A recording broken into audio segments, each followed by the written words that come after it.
For all you elk hunters out there, chasing turkeys is basically the same thing. I know the reaction you just gave me, but don't knock it till you try it, and don't try it without OnX. The Hunt app will not only help you find new areas on public ground, but I use it to find out landowner info to get permission on private ground that I see birds on as well. OnX Hunt has a special offer for you. Use code CAL to receive 20% off your membership at onxmaps.com/hunt and find more birds this spring. There's nothing like snook hook sets at dawn or catching a tarpon in the moonlight. Find your next fishing trip made easy on fishingbooker.com and experience the magic of the Sunshine State or any other destination on your fishing bucket list. Book a blue water adventure in search of sailfish or go snapper fishing with the kids. With over 6,000 captains and trips to choose from, planning your next one just got a whole lot easier. Download the Fishing Booker app on the Google Play or App Store, or visit them online at fishingbooker.com to book your trip today. I'm sure a lot of you guys remember the old ceremonial hunting tradition of eating the heart out of the first animal you kill. Meat from those organs are among the most nutrient-rich foods on the planet. You can get those same benefits your ancestors craved via convenient daily capsules from Heart and Soil. Find out more at heartandsoil.co. And remember, use code MeatEater for 10% off your purchase. From MeatEater's World News Headquarters in Bozeman, Montana, this is Cal's Weekend Review presented by Steel. Steel products are available only at authorized dealers. For more, go to steeldealers.com.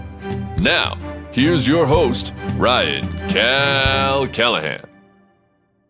In an incident that has never occurred before and I'm confident will never occur again, a pygmy hippopotamus attacked and killed an antelope at a Grand Rapids Zoo in Michigan.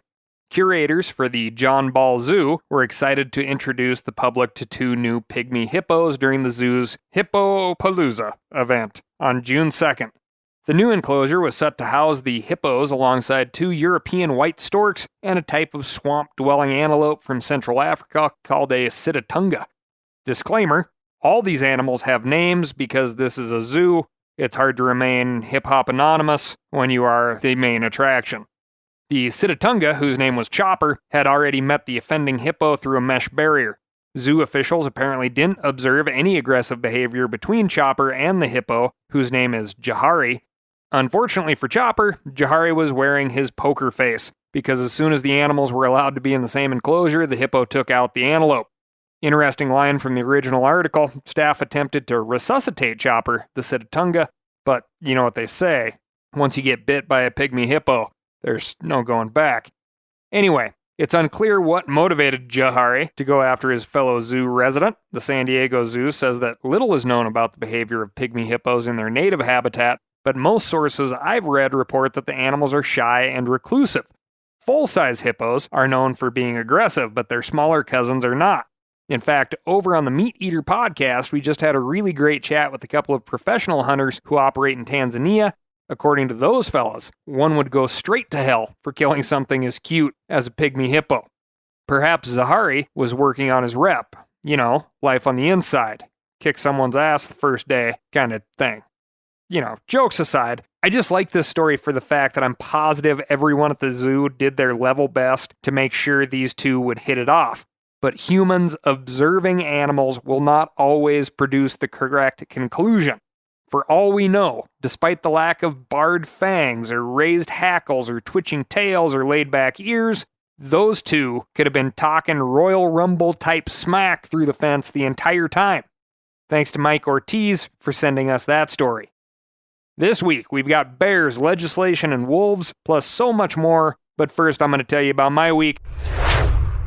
And my week was great. The lady and I hitched up the camper and headed out for one more turkey tour. We hiked a lot of miles and located one talkative bird on public land, which required wading a raging spring runoff swollen river. And as I am the only one who brought waders, Sam got a ride on my shoulders, and then we spooked the bird, and back across the river we went. But we had the roost location. So, after onnexing our way around the country, knocking off bits of BLM, state, and Forest Service ground for the rest of the day, which turned up exactly 0 gobbles on public ground, we decided to head back and check out old Tom's roost tree, which was only a couple of hours down the road.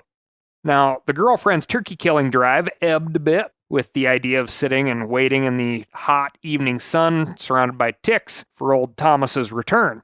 So it was up to me to head into the tick-infested river bottom solo. Only one problem: no gun.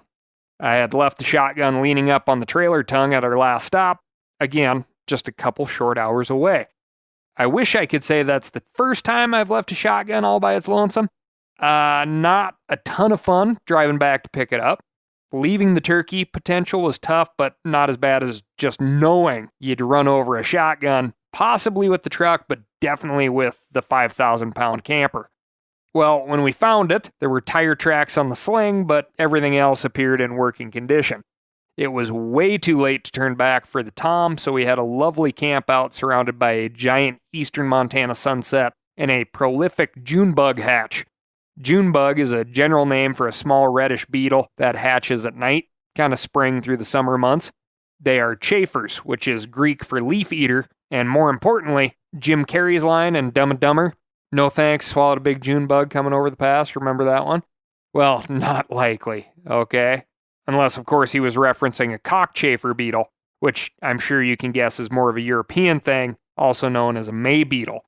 It's larger than the Junebug, which maxes out at 20 millimeters, so sorry to ruin a classic film for you all. You can't do that. Can't do. Cannot. Stamped it. Can't do double stamped it, no erases. Cannot. Triple stamped it, no erases. Tough blue, make it true. You can't triple stamp a double stamp. You can't triple stamp a double stamp, Lloyd. You can't triple stamp a double stamp. Anyway, another fantastic example of dry, desolate prairies magically springing to life.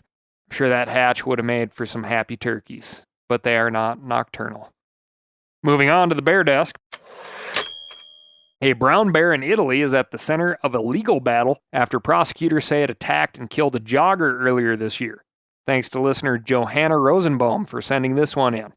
The incident occurred during the first week of April in a region of northern Italy known as Trentino Alto Adige, or Adige, maybe. 26-year-old Andrea Papi was running in the Alps when he was attacked by what local authorities said was a 17-year-old female bear who had attacked a father and daughter in 2020. The bear, who goes by the name JJ4, I'm sure not her given name, was set to be euthanized until animal rights activists sued. A court ordered that the bear not be killed, and it was instead fitted with a GPS collar and tracked. Unfortunately, the batteries on the collar ran out and were never replaced. Devil's in the details in those court orders, I guess. Prosecutors say that the DNA found at this latest crime scene matches DNA from JJ4, but animal rights activists are once again calling for the bear's release. They say the DNA collection methods were faulty and that the bite marks on the victim look more like a male bear than a female bear, to which I would respond, really? They also said the autopsy showed, quote, a protracted attempt by the bear to distance and dissuade the victim. Well, yeah, I guarantee the victim's not going to do it again. And I have not been able to find an explanation for how an autopsy could indicate that the bear was trying to run away. JJ4 was captured again after this latest incident and is being held in what CBS News is calling a high-security enclosure. No word yet on what the Pygmy Hippo gang thinks about this newest inmate, but if I was that bear, I'd watch my back. Bears might be able to get away with murder in Italy, but things are a little different here in the U.S. Listener Casey Stephenson wrote in to tell me about an adolescent black bear that was shot in southeast Washington for not doing much more than walking where it shouldn't. Casey is a brewer at the Bale Breaker Brewing Company in Moxie. This is like in the greater Yakima region, okay? He tells me that the local sheriff's deputy shot the bear from the parking lot of the brewery because he was afraid it would pose a threat to the patrons in the tasting room. If you've seen the local media coverage of this incident, you might have the wrong idea about the threat this bear posed. For one thing, the segment on KIMA identifies the bear as a brown bear and shows a picture of a big old grizzly. But the video from the incident clearly shows a young black bear. Its fur is brown, which is true of lots of black bears and grizzly bears, but this is a black bear. And it wasn't charging or huffing like a grizz or, ticked off black bear. It also looked about 3 times smaller than an unattended adolescent grizzly bear. How's that? The news anchor says that the Washington Department of Fish and Wildlife made the call to kill the bear, even though it was the sheriff's deputy who pulled the trigger. Casey tells me that while this area is surrounded by wildlife, it's uncommon to see big game within city limits. Wildlife officials haven't said whether they believe this bear had rabies or was acting strangely for some other reason, but it sounds like they didn't want it hanging around businesses and neighborhoods before finding out. Casey also mentioned that he's seen an uptick in the number of bears in the state since they canceled their spring bear season a few years ago. That's a whole saga we won't get into now, but it brings up another tricky and important question. Does bear hunting reduce conflict between humans and bears? Other states like New Jersey are seeing an uptick in bear sightings and attacks, and many, including the New Jersey governor, have suggested a limited bear hunt to help reduce the frequency of those incidents. Hunters kill bears, the theory goes, which means fewer bears on the landscape, which, certainly adds up. Fewer bears on the landscape means fewer bears in neighborhoods and trash cans, which means fewer conflicts with humans. There is some data to back up this theory. In 2020, a group of researchers published a peer-reviewed study that found that hunting does decrease human-bear conflicts as long as the study accounts for population size. Previous studies had come to mixed conclusions because they didn't factor in the bear population in the study area. The bear population might be increasing as hunter harvest increases, which leads to higher conflicts and higher harvests at the same time. This study looked at bear population, hunter harvest, and complaint data in Minnesota between 1981 and 2019. Researchers found that the number of complaints were influenced by several factors, including a Minnesota Department of Natural Resources campaign to encourage residents to reduce bear conflicts by securing their garbage. Complaints were also influenced by the availability of natural food sources, since bears that can find food in the woods are less likely to raid the local garbage dump. Hunting also played a role in significantly reducing the number of bear-related complaints over the study period. Increased bear harvest beginning in the 1980s resulted in a leveling off of the population by the 1990s and an even sharper decline through 2007. Along with limiting the overall population, researchers hypothesized that hunters end up targeting potential problem bears that are attracted to bait. They also target mature females during times when natural foods aren't available because females need more calories to grow and raise cubs.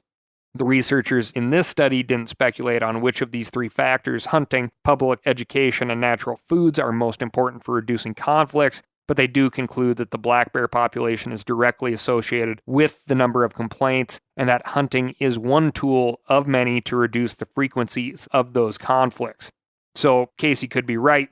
While the black bear population in Washington is dependent on several other factors besides hunting, it is reasonable to assume that limiting hunter harvest will result in an increased population that has the potential to produce more human-bear conflict.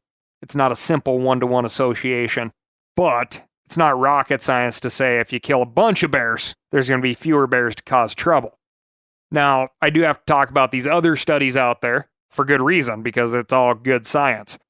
If you take like a park population, Yellowstone National Park, where there's tons of education on bear-proof containers, storing food in a wise fashion, not tempting bears into becoming bad bears, then you have decreased conflict, even though you have high bear populations intermixed with high human populations. Now, where conflicts really increase is on the fringes of these zones, where the bear populations are expanding into areas that don't have that history of bear-safe education, right? They don't have bear-proof trash containers, dumpsters, chicken coops, etc. And then you have bears that can, for generations, create more problem bears because they do teach their young how to find food, and if they're finding food in dumpsters, that's what they're going to teach their young to do.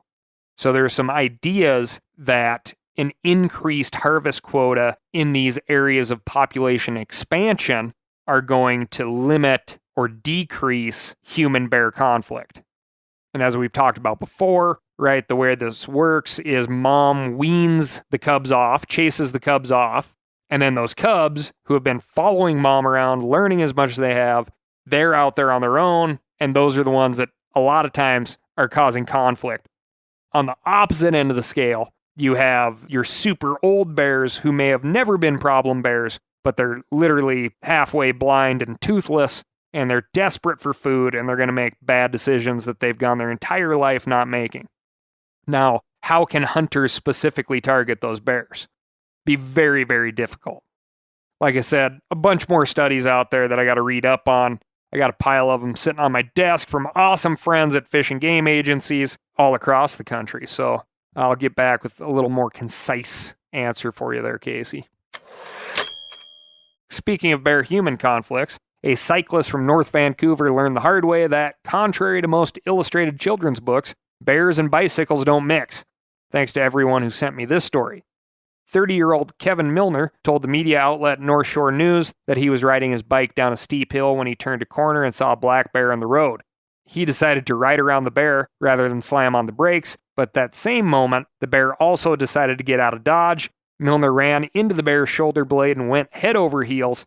Quote, "I did a flip over him. I pretty much kissed the bear, and then I guess I flew through the air," said Milner. The cyclist ended up lying on the side of the road. He couldn't walk, was spitting blood, and was afraid he had internal injuries. Eventually, someone with an e-bike came along, and he helped Milner get to the entrance of the forest, where an ambulance picked him up and took him into the hospital. He was diagnosed with a fractured scapula, cardiac contusion, bruised ribs, road rash, and numbness. For its part, the bear seemed to take it all in stride. The Bruin stayed in the area, eating grass, and, quote, "carried on with its day." "Those bears are built like a truck," the cyclist said. That's the exact situation that made me quit taking my mountain bike to British Columbia. I used to ride all the logging roads in between hunters and camp, and I just knew I was going to T-bone a sow grizzly one of these days. For all you elk hunters out there, chasing turkeys is basically the same thing. I know the reaction you just gave me, but don't knock it till you try it, and don't try it without OnX. The Hunt app will not only help you find new areas on public ground, but I use it to find out landowner info to get permission on private ground that I see birds on as well. OnX Hunt has a special offer for you. Use code CAL to receive 20% off your membership at onxmaps.com/hunt and find more birds this spring. Now, a lot of you guys are familiar with the old hunting tradition of eating, some organ, the heart or a chunk of liver off the first animal you kill. I had that when I was a little kid, and it was a big deal. Organ meats were always prized by frontier people who knew the importance of getting a lot of different minerals and nutrients. And as often is the case, those guys were onto something, because organs are among the most nutrient-rich foods on the planet. And you can get the same benefits your ancestors craved via convenient daily capsules from Heart and Soil, made exclusively from regeneratively raised, grass-fed, and finished cattle.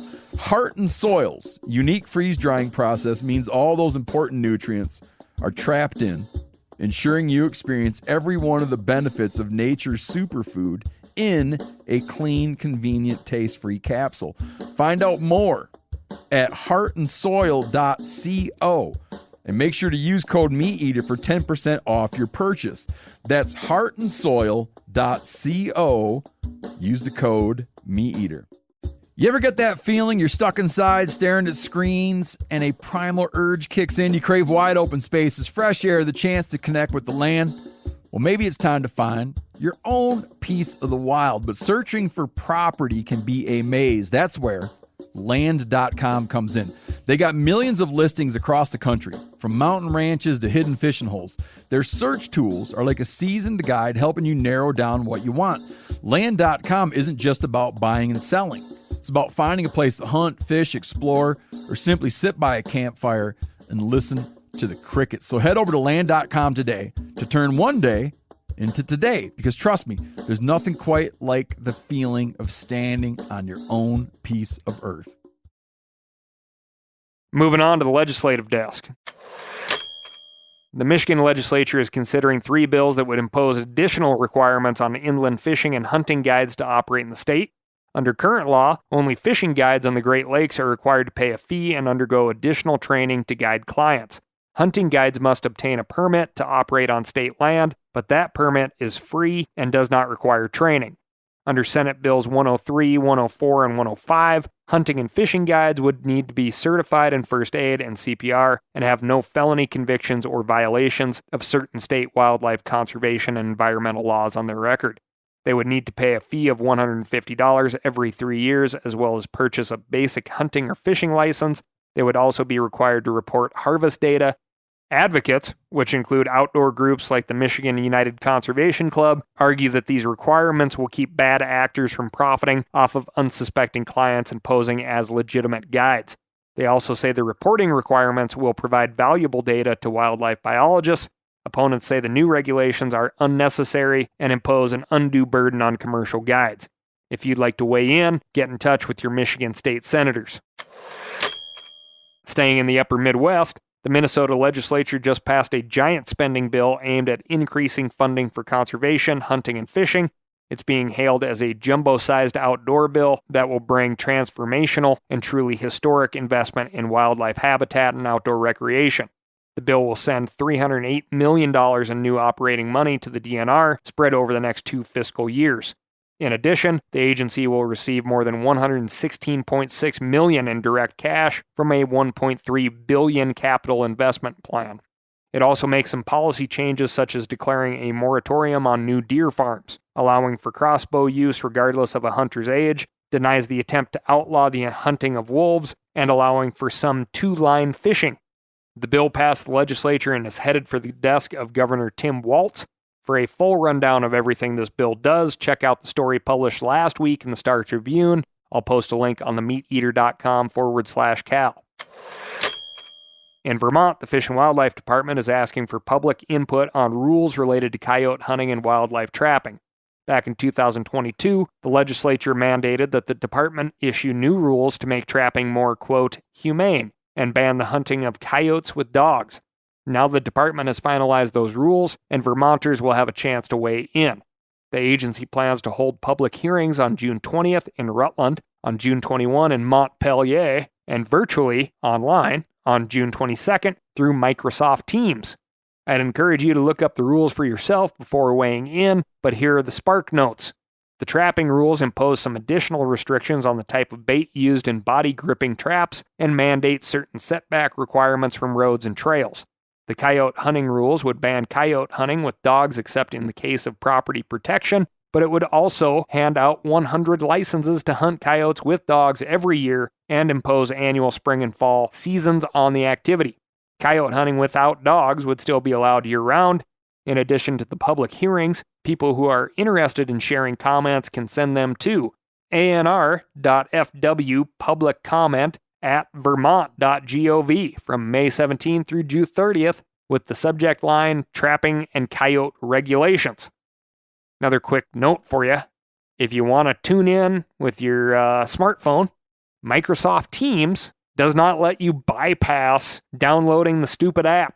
So that's gotten me several times. Download the app ahead of time. California has some of the strictest gun laws in the nation, but the legislature is considering several bills that would impose additional restrictions. One of those bills, AB 28, would impose an 11% tax on all firearms and ammunition sold in the state. The money generated from this tax would be deposited in the Gun Violence Prevention, Healing, and Recovery Fund, which the bill would establish in the state treasury. This fund would be used to pay for violence intervention programs, school mental health programs, gun confiscation programs, and firearms education. Interestingly, the bill's authors claim that this new tax on guns and ammo is analogous to the Pittman-Robertson's excise tax used to fund conservation. Quote, this act will similarly place a reasonable surtax on firearm and ammunition industry members profiting from the sale of firearms and ammunition in order to generate sustained revenue for programs that are designed to remediate the devastating effects these products cause families and communities across the state. Of course, an analogy can be more or less appropriate. The Pittman-Robertson tax is used to fund wildlife conservation because most gun owners hunt and fish. This user pays model is at the heart of our conservation system here in North America. If California legislators actually wanted to model this bill after Pittman-Robertson, they go after the users of guns in crimes, i.e. criminals who kill and wound people with guns. Instead, the bill assumes that law-abiding gun owners are somehow implicated or complicit in the crimes of others. This bill has been passed by 2 committees in the California Assembly and is headed to the full Assembly for a vote. Because it imposes a new tax, it will require yes votes from 2/3 of the Assembly before it moves over to the Senate. Moving on to the wolf desk. Colorado's plan to reintroduce wolves is off to a rocky start. The plan, which you can learn more about in episode 191, calls for 30 to 50 wolves to be introduced in the northwestern part of the state over the next 3 to 5 years. Even though wolves have already been documented in Colorado, the plan suggests that Colorado Parks and Wildlife will import wolves from states like Wyoming, Idaho, and Montana. But that's easier said than done. Earlier this month, Wyoming Governor Mark Gordon flatly refused to send any of his state's wolves to Colorado. Wyoming has population goals for its own management plan, and Gordon doesn't want to jeopardize those objectives to help the centennial state. Plus, he pointed out that some of those wolves might try to migrate back to their home ranges, which would be dangerous to both canines and humans. This week, the Cowboy State Daily reported that Montana and Idaho are also lukewarm on Colorado's wolf request. Any talk about sending Montana wolves to Colorado remains purely theoretical, Montana Fish, Wildlife, and Parks spokesman Greg Lemon told the outlet. Quote, "We are not in any active negotiations to translocate any wolves from Montana to any other state." Spokespeople for Montana, Governor Greg Gianforte, and Idaho Governor Brad Little also said that they haven't been in contact with Colorado Parks and Wildlife. The Colorado agency says that they've had, quote, "informal conversations with their counterparts in Wyoming, Montana, and Idaho, but the clock is ticking." The plan calls for wolf paws to hit the ground at the end of this year, and last I checked, the year is almost halfway over. We'll see if those other northern Rocky states will agree to part with some of their wolves, or if they'll leave Colorado howling at the moon. Moving on to the science desk. A new study published in the journal Science found that humans are far more dangerous to bobcats and coyotes than wolves and mountain lions. Researchers used GPS collar data from the 4 predator species and found that when bobcats and coyotes felt threatened by wolves and mountain lions, they moved closer to human habitations to escape. But that was usually a bad idea. The study concluded that the smaller predators were killed more than 3 times as often by humans than by wolves and cougars.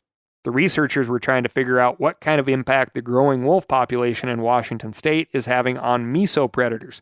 This study suggests that while larger predators do suppress coyote and bobcat populations, they do so not by killing the smaller animals, but by pushing them closer to roads and towns. At 2 sites in rural areas, researchers tracked 22 wolves, 60 cougars, 35 coyotes, and 37 bobcats from the winter of 2017 to the summer of 2022. During that time, 19 coyotes and 13 bobcats died. 14 coyotes and 11 bobcats were killed by humans, while only 5 coyotes and 3 bobcats were killed by other predators. All of those coyotes and bobcats except one were either shot or trapped by humans. In other words, if you're a coyote or a bobcat in rural Washington, you'll have better luck with the wolves than with the humans. All the mesopredators in Colorado should be taking notes. That's all I've got for you this week. Thank you so much for listening. Remember to write in to ASKCAL, that's AskCal at themeateater.com, and let me know what's going on in your neck of the woods. On top of that, if you're cruising the logging roads like I am looking for bears and turkeys, you may have found yourself in need of a chainsaw. Maybe one that doesn't sound like you're falling timber out of commercial operations. A sneaky little saw, like an MSA 220, let's say. Clean, quiet, battery-powered chainsaw. Where do you get one? Check out www.steeldealers.com to find a local knowledgeable steel dealer near you. They're going to get you set up with what you need, and they're not going to try to send you home with what you don't. Thanks again, and I'll talk to you next week.